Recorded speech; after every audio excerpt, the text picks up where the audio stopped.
What's going on, y'all? Welcome to Icing the Puck. It's not Monday.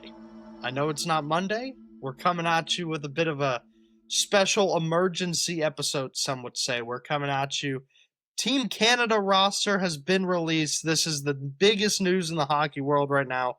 We told y'all we were cooking something up for the Olympics. We're going to be doing separate episodes on the four big rosters here. The same countries that did Four Nations last year. Those are the most famous ones. The rest of them are kind of just a little, we don't know too much about the players in Europe. Here we are, two Americans covering Team Canada. Jordan, how are you doing on this fine New Year's Day? Happy New Year, everybody. I'm good. It's a new year, first recording of the new year. Looking forward to doing these little breakdowns. I think it'll be fun. Just gonna do something a little bit different, a little bit shorter episodes, but just kind of giving our thoughts on this. And I don't think this is gonna be a super like analytical individual stat breakdown, but I think this will be more of a just kind of our take on it, kind of our feelings on it, and as like I said, fans of the NHL and not so much the European leagues and stuff like that, but our main opinions on these individual players. A lot of these guys, we know who they are, obviously, because they're all NHL players, but some of these other breakdowns will be kind of interesting because there'll be guys, I think, that are not NHL players on there too. So Yep. But we do have Team Canada today. I'm excited, man. The roster is a bit of a it's similar. It's similar to Four Nations roster. A couple new faces on there that weren't there last year during the Four Nations. Mm-hmm. But I've seen a lot of people say this is an AI generated roster. I've seen a lot of people say, you have a bunch of hockey executives in one room and they come up with this. There's some disappointment for Team Canada, but I think there's some faces that we all expected. Yeah. I think we should talk about, because you and I tend to get a little negative on this podcast sometimes. We could talk all day about things we don't like, but why don't we go ahead and start with the things we do like about this roster, the players that make sense, what Team Canada did right, if you want to start us off here. Yeah, I mean, kind of the top of it is, obviously guys like Connor McDavid, McKinnon, Crosby, like those three guys, obviously we're going to make the roster, and they're three of the greatest NHL players in the league currently and ever to play in the NHL. So, I mean, there's no question those guys were going to make the roster. And, I mean, that's a scary line. I mean, well, obviously, I don't think those guys are all going to play together. They might. Maybe. I mean, they didn't really in Four Nations. Except for on the power play. On the power play, that was crazy. Yeah, that power play was crazy. Like I wouldn't ever want to be a team facing that as a power play. But yeah, I mean, just having those three guys on your team alone kind of puts you in a different like caliber of team. And we knew the Canada team was going to be stacked. And I mean, just looking at the forwards, they kind of cooked with this one. I don't really have any issues with the forwards. I know there's been some, kind of controversy around some guys names not being on there. We'll get into that in a second. Yeah, but I mean, overall, I think their strongest part of this team right now is their forward roster. For sure. And like, it's good. I mean, I think the most surprising one, but also not a surprising one that a lot of people were talking about was like Tom Wilson was like, why should he make the roster? But I mean, if anybody's watched him play this year and just seen him as a player, like he scored his 20th goal last night. Yeah, I mean, he's playing offensively really good this year. Dude hits like a truck. I mean, I wouldn't want to play against him ever. No. So, I mean, and then guys like Marchand, he just like kind of has, I think in the past couple of years, really played himself into like these kind of positions on like these kind of teams like Four Nations and the Olympic roster, because he's been playing better than ever in the past couple of years. So, I mean, yeah, I really do like their forward roster. And then my bias coming out, their top defensive pairing is, of course, elite. Who else would it be? Yeah. You see what good old Devon Taves said today, though? Was it yesterday? His wife is due for her child. It's supposed to come in February. Oh, I didn't know that. I didn't see that. He basically said if the child's not born, he ain't going.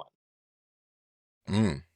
So I mean, is Devon Taves going to have to be replaced? I mean, all signs are pointing to the baby being born before the Olympics, but I just thought it was great guy moment for Devon Taves there. But yeah, I mean, at the end of the day, it's the Olympics is a big deal and all that kind of stuff, but family comes first, kind of thing for sure. But that's the kind of player he is. But yeah, I like the lineup that they got going here. Definitely, like you could tell, Four Nations. I mean, of course, everybody knew Four Nations was essentially the biggest tryout for the Olympic roster. So you have most of the guys from Four Nations making this team. One thing I want to shout out really quick is Bo Horvat making this roster. I love that. Bo Horvat has had an incredible year. He's scored a lot of points this year. That's for sure. He is. Yeah, I also don't know if he's even gonna. He just left the game today with an injury. Yeah. Did not see that. I'm gonna be honest with you. Gonna keep it 100 with all of y'all. I have not watched any hockey today. College football playoff has been on. Been kind of rocking with that today. It's been a good time. But yeah, Bo Horvat, 21 goals this year. He leads the Islanders in points. Also, like Canada, the Tom Wilson thing that you brought up, it's the same thing with Horvat. It's the same thing with Marchand. I mean, you could even go with Mark Stone, a couple of these guys, but like Canada's trying to get a good mix here because you have McDavid, you have McKinnon, you have Crosby, plenty of other guys, but you got to get some gritty guys in here too. You got to get some guys who will get in the trenches, who will make the hits happen, who will stand up for. I mean, USA has the Kachuk brothers.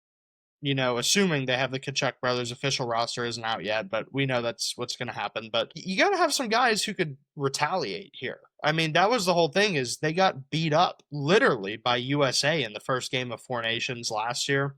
And it's like, this is something they have to, kind of attribute to their roster a little bit here. One thing that you didn't even bring up, I'm surprised, Macklin Celebrini making this roster.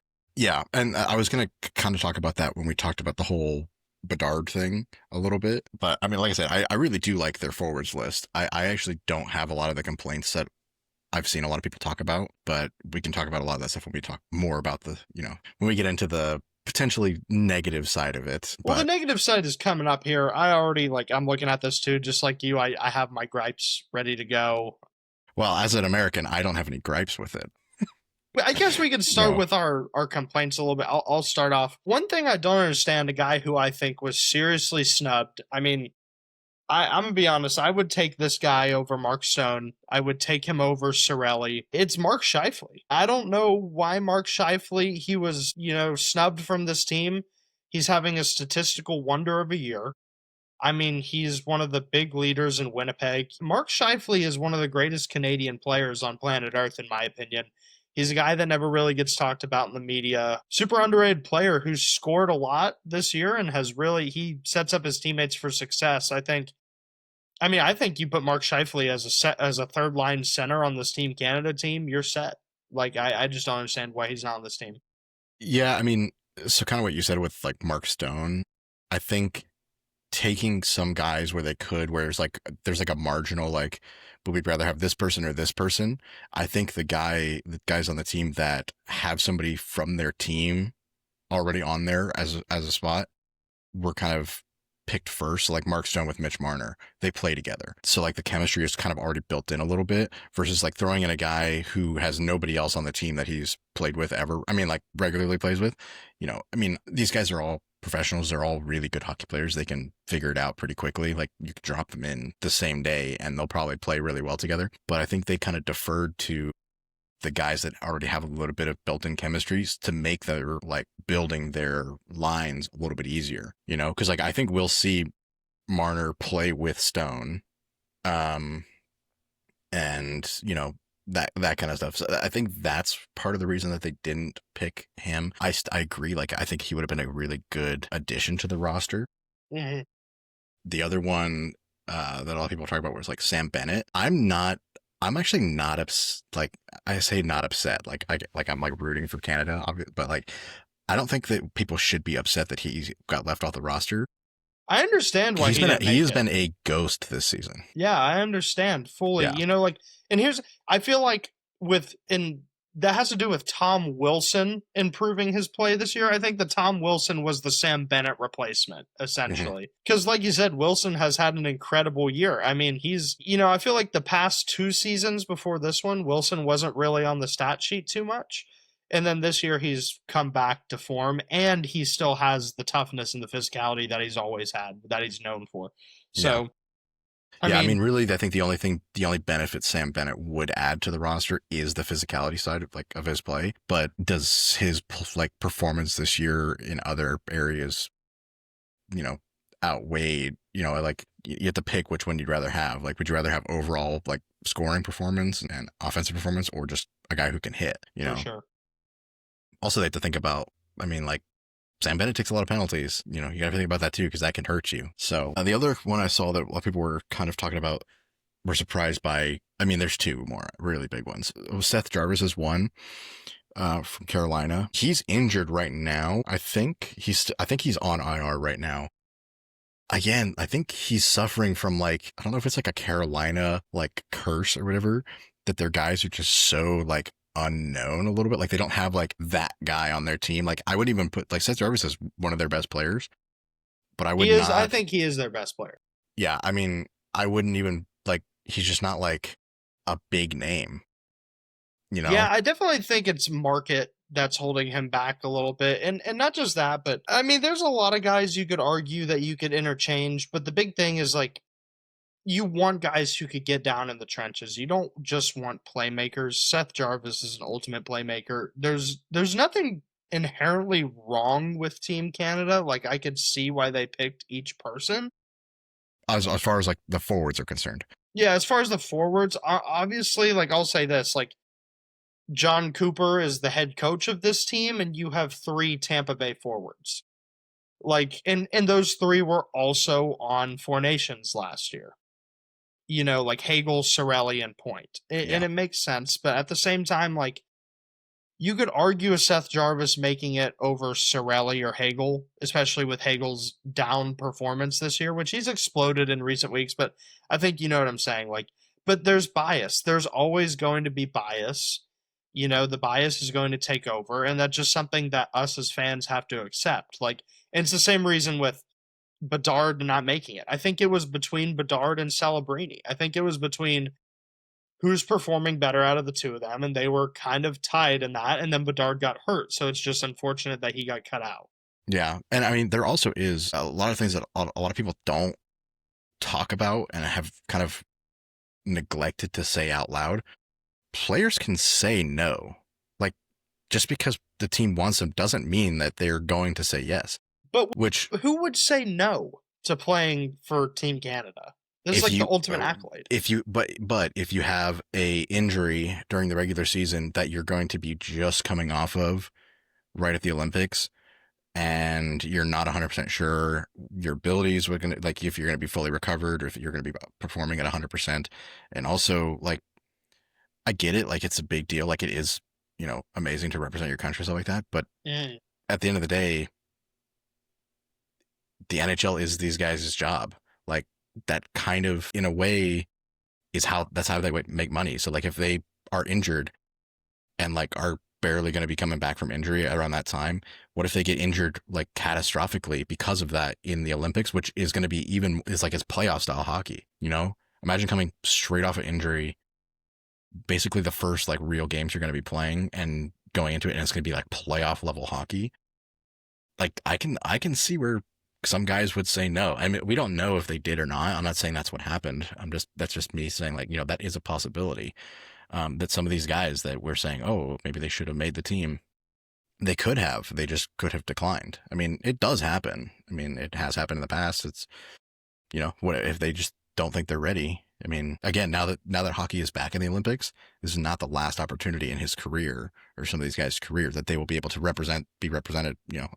Bedard, if he stays the way he is now, will 100% be on Team Canada in the next 4 years. Yeah, I absolutely think he could have made the roster, and I agree that it was probably between him and Celebrini, because you don't want to fill your roster with a bunch of rookies.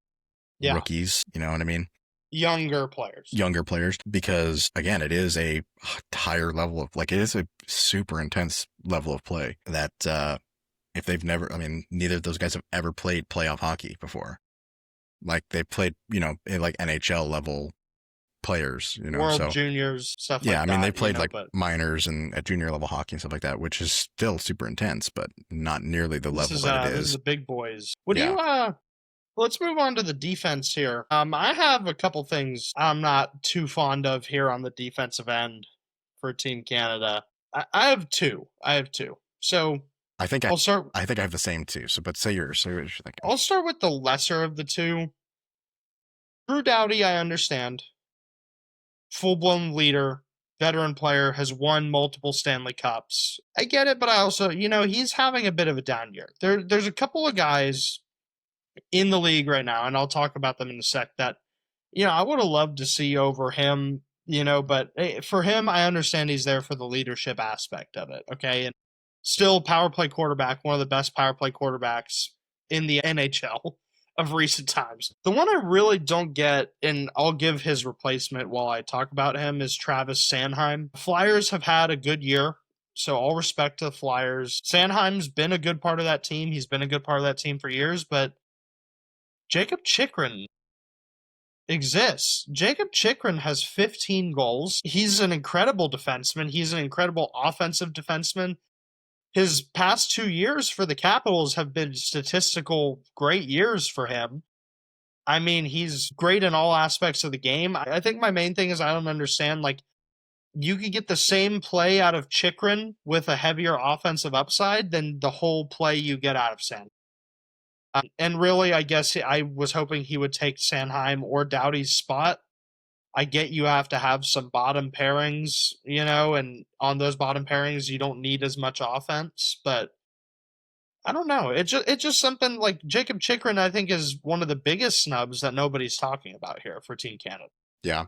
I mean, I agree with that. I think it was I was kind of confused a little bit on that pick. I kind of, like I said, like the Flyers overall have been decent. I mean, his play has been decent this year, but it's kind of a one-off. I mean, like he historically is okay. I mean, yeah, I don't know. That was a weird one, but I like talk about with like Drew Doughty and stuff like that. Like some of these guys are not going to be playing every game or potentially even playing at all. Like he's on the roster, but he might just be like injured, backup kind of thing. I can see Doughty playing quite a bit. I'm gonna be honest with you. Another one, and this is even coming from me, by the way. Another one I'm confused on is Thomas Harley. I mean, he's having one of his worst seasons of his career right now, and it's like, as a Stars fan, I watch him every night, and he's a little sluggish defensively. He's letting up a lot of plays. So yeah, I think it's because of the Four Nations thing. Yeah, but he barely made Four Nations. Wasn't he he didn't even make the initial roster. He got called up when there was injuries. Yeah. I mean, I think this is where a big kind of a question mark comes in for the roster is on the defensive side. Sanheim, like I said, Doughty, it's like I can see both ways. Like I could be like, yeah, I can get why he was on the team. Like he was really like the only guy that's kind of a more veteran status on the. He's the leader of the group for sure. Yeah. And then you look at like Parayko. That was the other one I was kind of like. But Parayko out of like, in my opinion, Parayko and Taves are the two guys who are the best defensively out of all these guys, though. Like they shut people down. Yeah. So. Yeah, I mean, again, it kind of comes down to potentially who they talk to and on injury and stuff like that. Like, I can't believe I'm about to say this, as me, but like Carolina has Slavin. I know Slavin's injured right now, and I don't know his timeline. Oh, that's right. He is American, isn't he? Yeah, he's American. He's not going to make that. I don't think he'll make that roster, though, because I think he's injured. But the biggest one that people are talking about is Schaefer. Like, should they have considered a younger guy with a little more offensive talent? Or? I don't think that's what they needed. I think they did need guys who are more defensively, Mm-hmm. But, like, I don't know. I mean, like, there are a lot of guys in the league that are like really good defensive players that are, that still have a bigger offensive upside to them. Yeah. I mean, I don't really know what their top two would probably be. It's Makar and Taves. Obviously they're going to be their starters. And then probably Second pairing is Pareko Doughty, I think. Okay. And then I'd say third, or no. Second pairing is Pareko Morrissey, for sure. Yeah. We haven't even talked about Josh Morrissey. Nobody talks about this guy. I love Josh Morrissey. He Yeah. is incredible. I mean, nobody talks about this guy anymore. If he would have won the Norris 2 years ago, people would have talked about him. But Josh Morrissey's amazing. And then, third pairing, Shea Theodore, Drew Doughty. I mean, Shea Theodore, too. That's a great pickup right there. I mean, I don't hate it. Harley and Sanheim are very questionable. Like, there's people who could have easily filled in for them. Like Chikrin, of course, is the number one option there. I mean, even Morgan Riley. Morgan Riley's having a hell of a season. I mean, I would have considered him heavily over Thomas Harley. So Yeah. Yeah. I think, yeah, defensively is like, that's the main one where I'm like, I don't know what they were going for here. Like, because if they were going to build a roster that was like super offensive, like, offensively oriented defensemen and stuff like that, they kind of were like halfway, like they didn't do either way. Like they kind of like, I mean, they do, I guess they're maybe going for like kind of a mix of them, but of course, yeah, of course. But I think there are guys that are better defensively that have, better offensive capabilities than who they went The with. whole thing I think about when I see this roster is Team USA defense eats their lunch. Like, Other than the easily, top Team line. USA, our defense is going to be absolutely stacked on both ends, defensively and offensive side with the defense. Yeah. Like it. I mean, we're about to. I feel like when we read Team USA's defenseman roster, we're going to be very, very excited. Yeah. And compared to Canada's, it's just, one thing we could definitely say it. One thing that Canada's banking on here is the fact that they have the best defenseman in the entire world. On their team, they have Cale Makar. Cale Makar. Like, it's as long as you have Cale Makar, it's kind of like everything is just, we could put whoever behind him, we'll be fine. Like, I don't know. I mean, they have Cale Makar and Devon Taves. That's two of obviously the two best defensemen in North America, some could say. I mean, I don't want to discount Slavin or Hughes, but it's up there. So yeah, I always forget this. I always forget that Slavin's American. I don't know why. Yeah, but I mean, Devon Taves and Cale Makar. I mean, they have to put them together if they pick them both because of course, yeah. The chemistry is there and like they complement each other so well. Mm-hmm. Like, I mean, Cale Makar said it the other day in an interview. He's like, literally, Devon Taves makes my life easier. He makes it so I can do what I do. And I think at the end of it, he's like, first thing I think about at night is Devon Taves. First thing I think about when I wake up is Devon Taves. It's funny. Yeah. Yeah, I mean, defensively, if I were to like rate their defensive picks or whatever, it's probably like a B+. Yeah. It's good. Yeah. It's really good. Like they're like, I think they'll be fine. Like, I don't think it's like, they don't have any like glaring like liabilities or anything like that, but I think they could have done better. And I mean, they can modify it still, I guess. They can, they can change the roster later, but I think the roster is submitted. Like, is it? I thought they could change it. I don't know. Maybe we'll have to check up on that. Don't fact check us there. We'll figure that out. But I guess they probably have a like alternates, like a list of like people who are alternates. That's why they have more players than they have like actual like roster spots on like for a game roster. Now let's talk about the goaltending. And in my opinion, not to be negative and super, like we talked about, like be super negative on this podcast, I think this is their biggest issue is their goaltending. Yeah, it's a little questionable, to be honest, and I don't think this is negative, but Canada does not have the best goaltending right now, other than the two guys who got snubbed here, which is pretty obvious, the two Avalanche goaltenders. I would have taken Wedgwood or Blackwood easily over Binnington. And I think Binnington is the glaring one here with how bad of a season the Blues have had, and Binnington, along with them. But the thing is Binnington is the Four Nations hero. I don't think there's any way he couldn't be on this team. Like, as much as analytically and statistically he's slacking, it's the legend of Jordan Binnington that made this team. It's the 2019 Blues legend, Jordan Binnington. It is the Four Nations legend of Jordan Binnington that made this team. But I don't know if the Team Canada executives considered 2025, 2026 Jordan Bennington.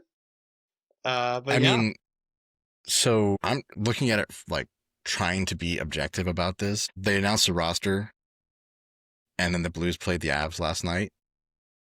Bennington is the only reason that that game was not higher scoring from the Avs.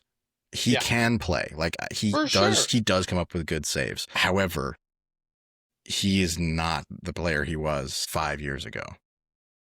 I mean, he Four Nations, I would say, is more of a fluke than his standard now. Yeah, well, Like, for sure, but I think okay. The argument to that though is like Four Nations was separate from the NHL. Like it was a separate tournament, and the Stanley Cup playoffs isn't separate, but it is a different part of the league. And I will defend Bennington here to where the dude is just different when it comes to things that matter a little bit more. I don't know what it is.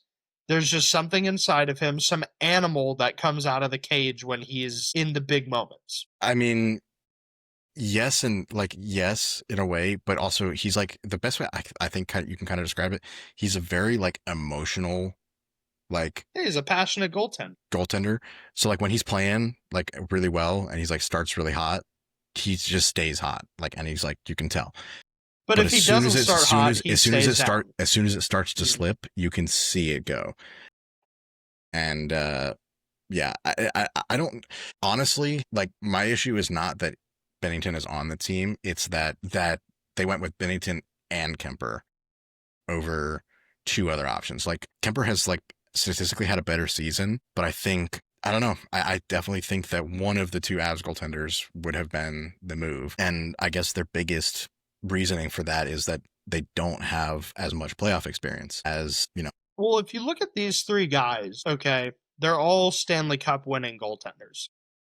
Logan Thompson has a backup, obviously, for Vegas, but they are all Stanley Cup winning goaltenders who have Stanley Cup, not just playoff, but actual Stanley Cup experience. Like they played in the Stanley Cup championship. So, Mm-hmm, like, Kemper has won a cup. He won a cup for the Avs, even if he didn't play the whole playoff. He came in during that round, he got it done. mm-hmm.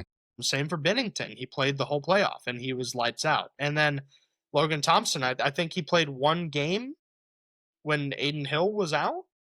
If I'm not mistaken, but I I think think he played one game in like in the playoffs in the year that yeah, they beat Florida, or he played a series or something. I think he might have started that playoff for them, and then Aiden Hill came back.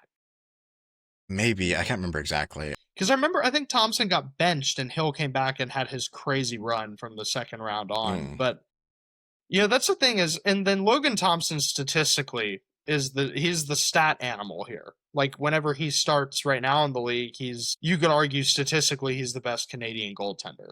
The more I don't know, the more I look at this, I'm understanding why Blackwood or Wedgwood didn't make it a little bit. Like you throw in these guys' playoff experience, and isn't that kind of what you want in something like this? I don't know. I mean, sure, but I know that you're like the argument is trying to say like it's separate, whatever, but you have to look at their play currently because that's how they're currently playing. Yeah. You know, like Bennington's playoff performance, other than like I said, is more of the last time. So he went and did Four Nations, which is like playoff style hockey. He played one good game, which was the In the game that Four they won. Nations? Yeah, I mean, he played. Okay, he played some okay games, one really bad game, and then he played the game where they won was a good game. I think you just don't like Jordan Benning. I don't, absolutely not. He's a baby. He's a crybaby. Yeah, absolutely not. I don't like Jordan Bennington. I think the Team Canada players love Jordan Benning. That's great. That's cool. But the last time he played in the playoffs, he absolutely choked it and lost the series for the Blues in the last like 5 minutes.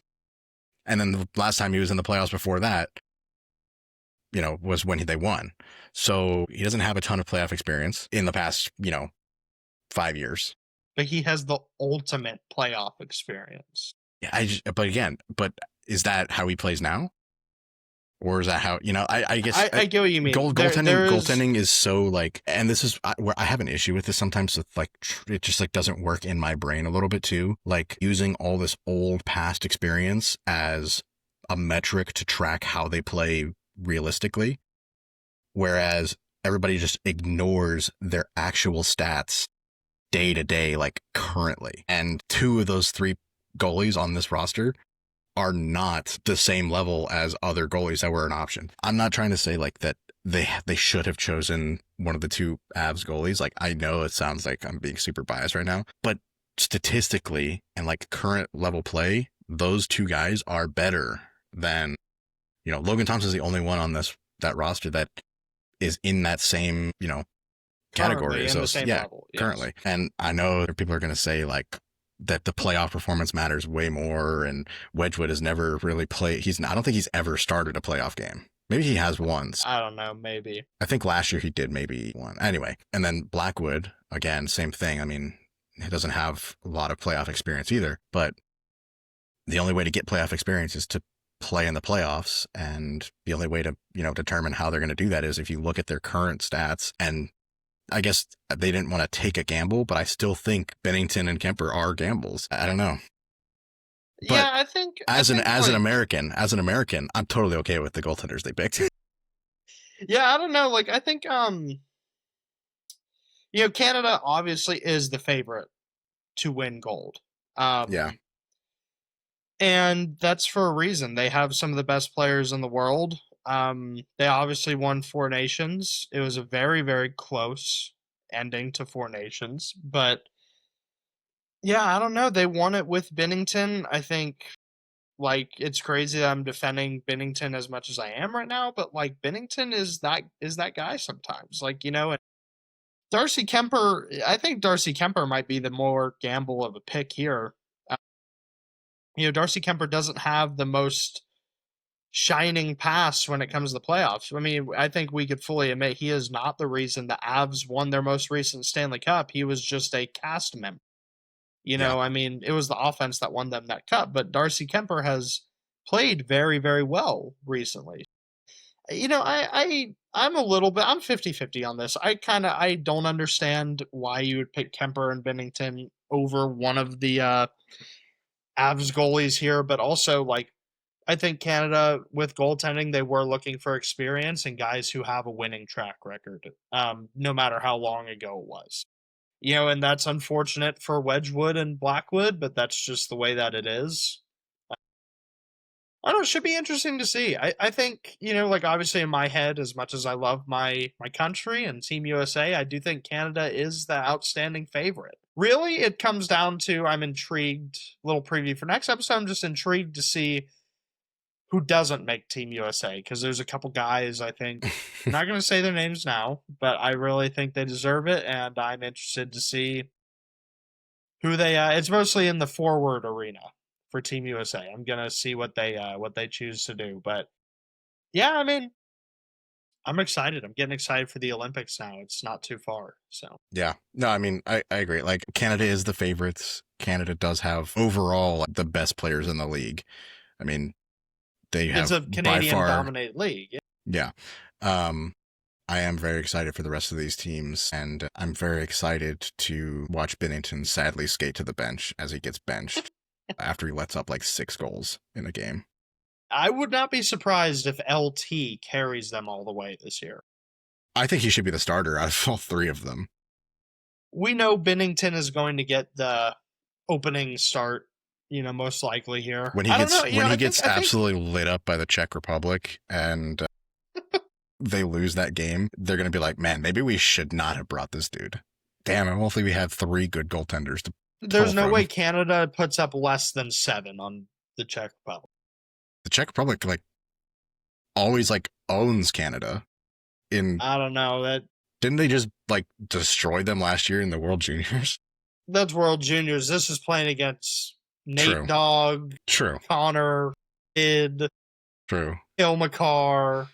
Whatever, bro. My boy Marty Natchez is gonna own Canada. Is Marty Natchez the only, like, main player on the Czech Republic here? No, there's a couple of them, but he's, like, the best one in the league right now. The Czech Republic uniforms go hard. Yeah, they're honestly they're kind of a sleeper team for sure. A little bit, a little bit. Should we dive into the Czech Republic a little bit on the Depends on next how much. episode? Depends on how many players are on the team that I like that we can confidently talk about, other than without having to do like hours and hours of research and video review to look it up. All I know is I can't wait for the Team Finland episode. I'm a big Finland guy. Yeah, your Finnish mafia over there in Dallas. Basically live in Finland. Like, there's a small part of us that is Finland over here. So, that's all I'm saying. That's funny. But, I mean, overall, Canada has built a good team. I mean, they obviously have the best pool to pull from. Did they pick all of the best players or all of the people that everybody thought they would? No. But, I mean, I think they have a good enough team. Like, they can absolutely win gold with this roster. For sure. For sure. But there's some question marks in this roster that either will work out really well or will kill this team, basically. So, I don't know. Only time will tell. And only once we see the American roster will we know for sure. And Sweden and Finland. And Finland. Yeah.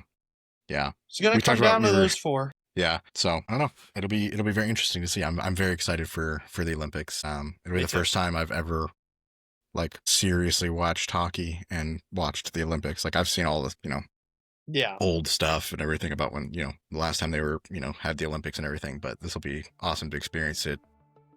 Like for the first time, like while it's happening. Yeah, live. So yep, I agree. Yeah, this will be cool. Well, y'all, this is our first of many Olympic episodes. Appreciate you for tuning in here in the midweek, here in the new year of 2026. We will see y'all in the next one for the Team USA roster. Stay tuned.